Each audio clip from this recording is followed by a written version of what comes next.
북한이 자폭형 무인기 시험 현장을 처음으로 공개하면서 여러 해석들이 나오고 있습니다. 네, 이번에 공개한 무인기를 러시아에 수출하려는 의도란 분석도 나오는데요. 관련 내용 아산정책연구원 양욱 연구위원과 함께 분석해 보겠습니다. 위원님 나와 계시지요? 예, 안녕하십니까. 네, 안녕하십니까. 지금 북한이 자체 개발했다고 주장하는 자폭형 무인기 지금 뒤편으로 사진도 나오고 있는데 어떤 무기 체계입니까? 일단 자폭형 무인기, 그러니까 자폭 드론이라고 보통 얘기를 많이 합니다만, 이 자폭 드론은 최근 우크라이나 전쟁에서 본격적으로 활용이 되면서 전쟁의 주요 수단으로 자리 잡고 있는 무기 체계입니다. 특히 이번에 북한이 공개한 자폭 무인기 두 종은요. 자, 우선 전술급과 작전급 두 가지로 나눠서 볼 수 있습니다. 예. 전술급이라고 제가 표현을 한 것은 사거리가 아마도 100km 이하 정도의 거리에서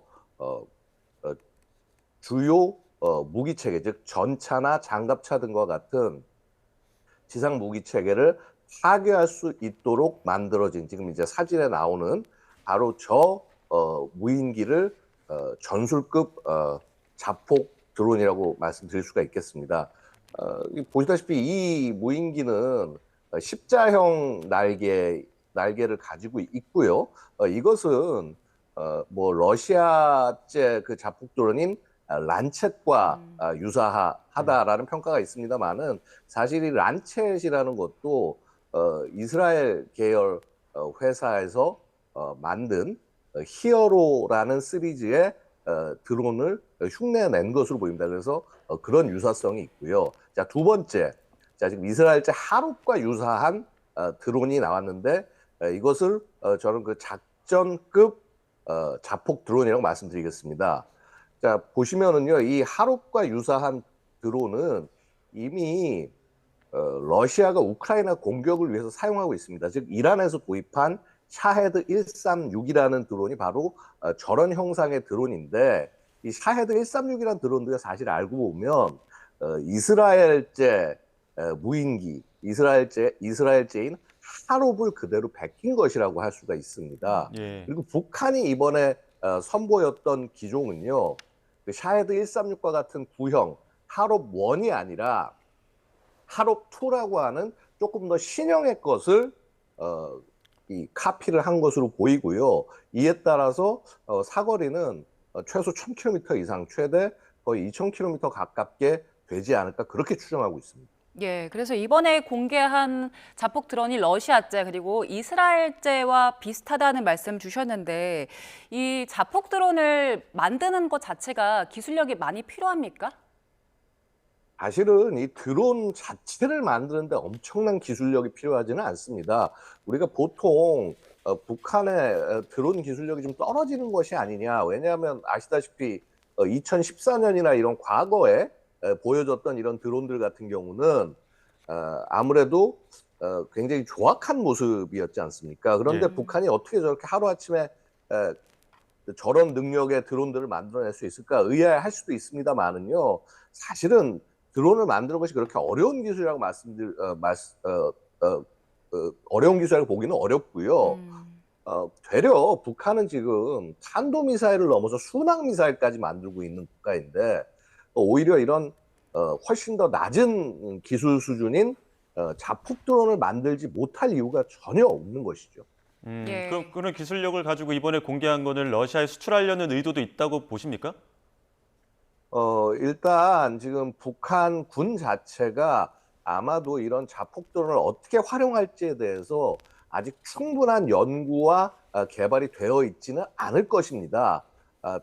그렇다면 지금 이 드론들은 결국은 그 유사한 드론을 사용하고 있는 러시아에 판매하는 것이 우선이 되지 않을까라는 추정이 그래서 가능하다는 것이죠. 네, 지금 러시아가 우크라이나 전에서 이 자폭 드론 굉장히 많이 활용을 하고 있잖아요. 근데 러시아 자체 내에서 수급을 하기는 좀 어려운 상황인 겁니까? 러시아 자체에서도 물론 생산을 하고 수급을 하고 있습니다만은요, 아마 굉장히 조금 더 많은 양이 필요로 할 것으로 보입니다. 뭐 러시아는 지금 스스로 얘기하는 것이 우리는 뭐 최대 거의 3만 대 이상, 심지어는 10만 대의 드론을 월간 생산할 수 있다. 이렇게 그 장담을 하고 있습니다만 사실은 그렇게 상황이 쉽지가 않은 것이고요. 지금 이제 원래 러시아군이 지금 굉장히 효율적으로 쓰고 있는 저 란체 3라고 하는 드론 같은 경우도 사실은 어찌 보면은 생산량이 충분치 않을 수 있다라는 것이죠. 그래서 그것을 보완할 수 있는 혹은 그것을 대체할 수 있는 그러한 드론을 북한이 생산을 해서 제공하려는 것이 아닌가, 그런 의심이 충분히 가능하다는 것이죠. 예. 위원님 앞서 이 자폭형 드론이 전쟁의 새로운 그 주요 수단이 되고 있다 이런 말씀하셨는데 현대전에서 특히 이게 위협적인 이유가 있습니까? 자, 일단 이 드론은 상대적으로 사이즈가 작습니다. 크기가 작기 때문에 예. 탐지가 쉽지 않은 어려움이 있고요. 자, 그 다음에 일단 이 드론 자체가 예를 들어서 뭐 제작하고 뭐 하는데 비용이 그렇게 많이 들어가지가 않습니다. 예. 그래서 바로 이러한 점으로 인해서 그 전장에서의 가성비가 매우 높고 결국 굉장히 많은 양을 양산해서 활용할 수 있다라는 장점이 있고요. 그러한 장점을 지금 우크라이나 군이 한껏 활용을 해서 러시아를 이렇게 곤경에 빠뜨렸고, 러시아도 그런 우크라이나의 사용 예를 보면서 이제 역으로 따라하면서 지금 우크라이나 전쟁은 드론의 전장이다라고까지 표현될 정도로 그렇게 치열한 드론 전쟁이 벌어지고 있는 것이죠. 네. 이 자폭 드론에 대응할 만한 방어 무기 체계가 있습니까? 원래 드론 대응은요, 두 가지로 말씀드릴 수가 있습니다. 하드킬과 소프트킬. 그래서 우리가 보통 드론 대응이라고 하면 하드킬, 즉 물리적으로 격파하는 것들을 생각을 하는데, 뭐 사실은 드론이 뭐 기관 총에도 이렇게 공격을 당할 정도로 굉장히 취약합니다. 근데 문제는 뭐냐면 이 드론을 탐지하는 것이 굉장히 어렵다는 것이 훨씬 더 큰 문제라고 말씀드릴 수가 있고요. 자, 그 다음에 이 하드킬보다 훨씬 더 유용한 방법은 소프트킬입니다. 즉, 결국 이 드론이라고 하는 것은 조작자의 조정이 없으면 정확하게 목표를 찾아가서 공격하기 어렵기 때문에 그 조작하는 이 링크, 그래서 이 드론과 이 운용자 사이에 서로 이 무선 교신을 전자 제밍을 통해서 차단을 해버리면은 이 드론이 활용하기 어렵게 되는 그런 측면이 있다라는 것이죠. 그래서 뭐 우크라이나도 그렇고 러시아도 그렇고 상대방의 드론 공격에 대응하기 위해서 굉장히 강력한 전자전 능력도 같이 추구하고 있다라고 말씀드릴 수 있습니다. 예. 예, 이번에 그 무인기 성능 시험장에 그 현장 지도 나선 지금 여기 보시는 것처럼 김정은 위원장 모습이 지금 빵모자도 쓰고 있고 또 다른 사진 보면 한박 웃음 짓는 모습도 눈길을 끌고 있거든요. 이게 옷차림도 좀 그 할아버지 김일성을 닮았다고 해서 이것도 어떤 의도를 갖고 좀 등장한 거라고 보십니까? 예, 뭐 기본적으로 김정은의 경우에는 그 할아버지의 그 젊은 날을 굉장히 그 흉내를 내려고 하는 그런 모습을 보이고 있습니다. 결국 이러한 이미지 메이킹을 통해서 마치 그 김일성이 다시 살아와서 그 굉장히 좋은 정치를 펼치는 듯한 그런 인상을 만들려고 하는 그런 이미지 정치의 모습 중에 하나다라고 말씀드릴 수 있겠습니다. 예. 예. 그리고 어제 국정원에 그 북한 동향 관련 보고가 있었는데 북한이 이달 초에 탄도미사일 발사대 250대 배치하겠다고 했는데 여기에 대한 이야기가 있었습니다. 실제로 확인된 게 있습니까? 자, 이게 250대를 실전에 배치한다라고 하더라도요, 과연 저기에 들어갈 미사일량이 충분한가에 대한 질문들이 분명히 있을 겁니다. 근데 하여튼 그러한 부분들은 뭐 조금 이따 말씀을 드린다고 하더라도 일단 이 250대 자체를 지금 일선에 배치하고 있느냐, 아직 여기에 관한 정보는 나오고 있지 않습니다. 다만 김정은의 말이 사실이라고 한다면 최소한 그 54대가 저는 이게 한 개 여단 정도로 추정이 되는데 각 그 전현 군단마다 이 여단이 배치되지 않을까 이렇게 추정은 하고 있습니다. 근데 이게 지금 이동식 발사대가 북한이 이제 최전방에 배치가 되면 우리 국정원이 예상한 대로라면 충청도까지인데 그럼 계룡대 이제 우리 군의 어떤 군 거점까지도 타격이 가능한 거 아닙니까? 뭐 일단은 그렇게 북한이 주장을 하고 있는데 이 부분도 좀 잘 지켜보셔야 돼요. 북한이 애초에 이 화성 11라입니다. 이 미사일이 화성 11라를 가지고 공격할 수 있는 거라고 얘기한 것이 실제 실험한 것이 110km였어요. 그런데 이것을 추후 최근 발사해서 300km 정도까지 늘린 모습을 보였습니다. 이것을 좀 볼 때는 결국 300km까지 늘린 버전이라고 하는 것은 새로운 것을 만들었다라기보다는 그 탄두 중량을 좀 더 줄인 그런 모델로 접근했을 가능성이 높다고 보여지고요.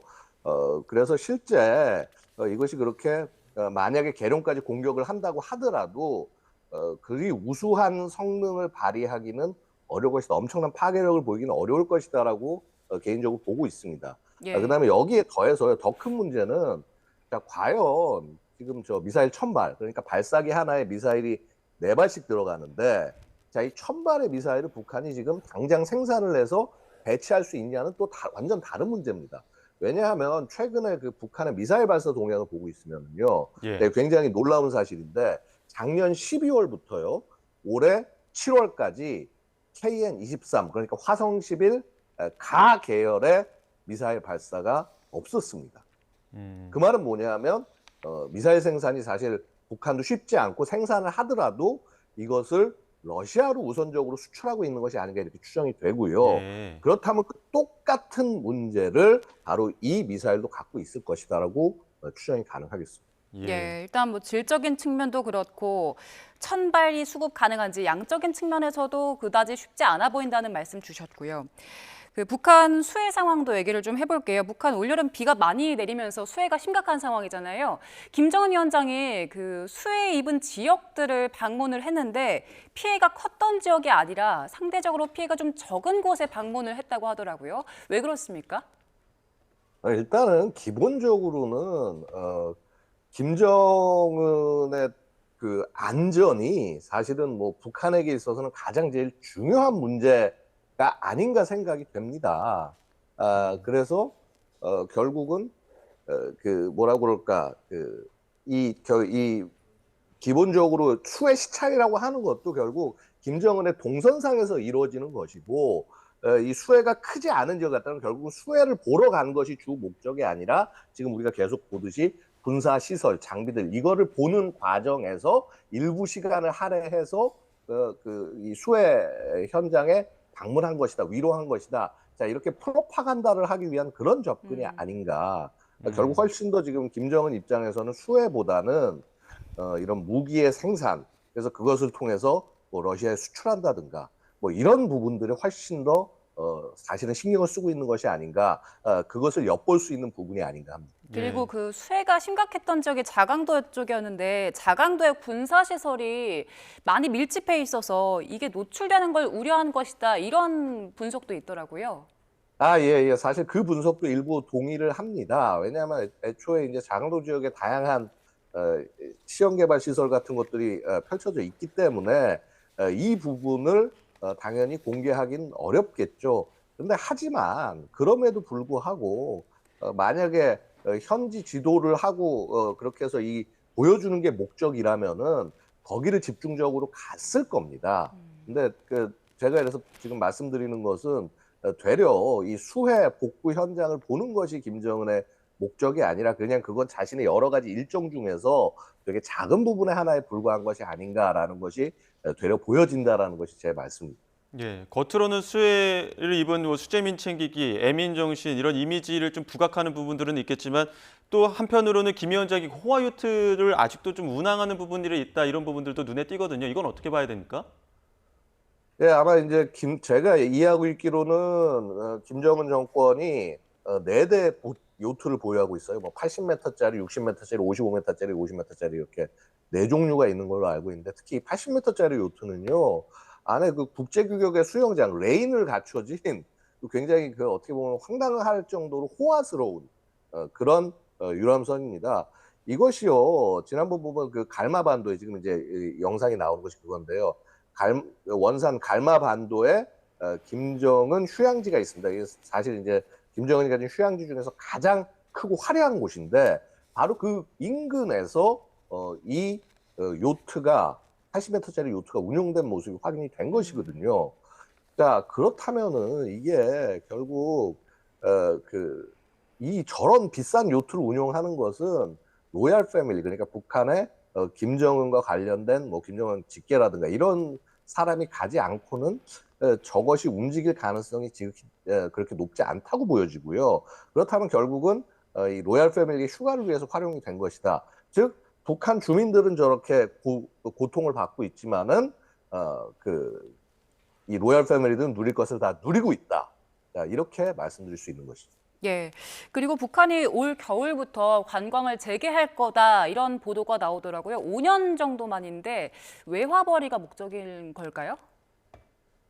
기본적으로는 그럴 것입니다. 뭐 외화벌이 목적이기도 할 것이고요. 근데 사실 생각해 보면은요, 기억하시겠지만 오토 원비어 사건 있지 않았습니까? 예. 이렇게 해서 이런 체제하에서 이렇게 막 사람을 함부로 구금하고 하는 체제에 관광을 갈 사람이 거의 없을 것입니다. 그런데 유일하게 관광을 받을 대상이라고 한다면 역시 러시아 국민들이 아닐까 예상이 되고요. 예. 바로 그러한 맥락에서 관광을 재개하는 것이 아닌가 추정할 수 있겠습니다. 예, 알겠습니다. 여기까지 듣겠습니다. 지금까지 아산정책연구원 양욱 연구위원과 함께했습니다. 고맙습니다. 감사합니다.